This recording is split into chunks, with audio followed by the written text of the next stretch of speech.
जीवन हमें एक मौका देता है, इसलिए जब भी सही कॉलेज चुनने का समय आए तो सिर्फ मंगलायतन यूनिवर्सिटी आपके बेहतरीन भविष्य और सर्वांगीण विकास के लिए। केंद्र सरकार ने 8वें वेतन आयोग के गठन को मंजूरी दे दी है। 7वां वेतन आयोग साल 2016 में लागू हुआ था।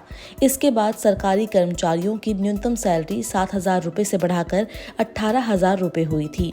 वहीं पेंशन भोगियों की पेंशन में भी 23.66% का भारी इजाफा हुआ था। आइए जानते हैं कि 8वें वेतन आयोग के लागू होने पर केंद्रीय कर्मचारियों की सैलरी और पेंशन भोगियों की पेंशन में कितनी बढ़ोतरी होगी, साथ ही इसका ग्रेच्युइटी पर क्या असर होगा।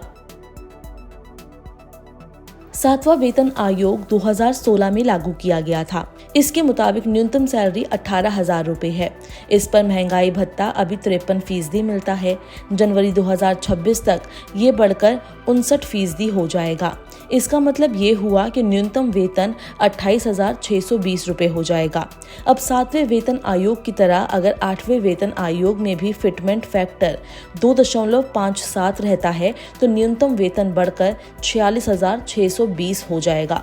इस वजह से 8वें वेतन आयोग के बाद न्यूनतम वेतन करीब 38% बढ़ाकर 46,620 रुपये हो जाएगा। अगर 7वें वेतन आयोग की बात करें तो हायर ग्रेड वाले सेक्रेटरी लेवल के अधिकारी की बेसिक सैलरी अभी 2.5 लाख रुपए है। इनकी सैलरी में महंगाई भत्ता नहीं जुड़ता। अगर 8वें वेतन आयोग में फिटमेंट फैक्टर 2.57 रहता है तो इनकी सैलरी 2.5 लाख से बढ़कर 6,40,000 रुपए के आसपास हो जाएगी। वहीं ग्रेच्युइटी की अधिकतम लिमिट 30 लाख रुपए है। अगर सरकार इसमें कोई इजाफा नहीं करती है तो ये जस की तस रहेगी। 7वां वेतन आयोग लागू होने पर रिटायर्ड केंद्रीय कर्मचारियों की पेंशन करीब 23.66% तक बढ़ी थी। वहीं छठे वेतन आयोग के तहत पेंशन में 14% की बढ़ोतरी हुई थी। अगर फिटमेंट फैक्टर के हिसाब से देखें तो 8वें वेतन आयोग में पेंशन करीब 34% बढ़ने की उम्मीद है।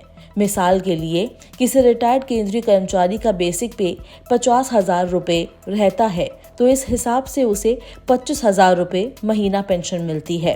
अब इसमें 34% का इजाफा होता है तो ये 33,500 रुपये हो जाएगी।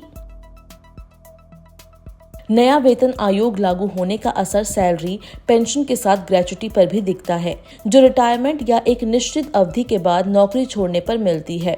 अभी 18,000 रुपये की बेसिक सैलरी वाले कर्मचारी को 30 साल की नौकरी के बाद करीब 4,89,000 रुपये की ग्रेच्युइटी मिलती है। अगर फिटमेंट फैक्टर 2.57 के हिसाब से कैलकुलेट करे तो ये 12,56,000 रुपये हो जाएगी। ग्रेच्युइटी का कैलकुलेशन अंतिम बेसिक सैलरी गुना 15/26 गुना सेवा के काल की संख्या के आधार पर होती है। आपको बता दें कि केंद्रीय कर्मचारियों और पेंशन भोगियों के वेतन, भत्ते और पेंशन में वृद्धि करने पर अनुशंसा देने के लिए केंद्र सरकार ने गुरुवार को 8वें वेतन आयोग के गठन का फैसला किया। सूचना एवं प्रसारण मंत्री अश्विनी वैष्णव ने ये जानकारी दी कि प्रधानमंत्री नरेंद्र मोदी ने 8वें वेतन आयोग के गठन के प्रस्ताव को मंजूरी दे दी है। इस फैसले से केंद्र सरकार में कार्यरत सैन्य बलों में कार्यरत कर्मचारियों समेत 50 लाख कर्मचारियों और 65 लाख पेंशन भोगियों को लाभ होगा। इस फैसले से सरकार पर वित्तीय बोझ तो बढ़ेगा, लेकिन इसका असर देश में विभिन्न उत्पादों और सेवाओं की मांग को बढ़ाने पर भी होगा।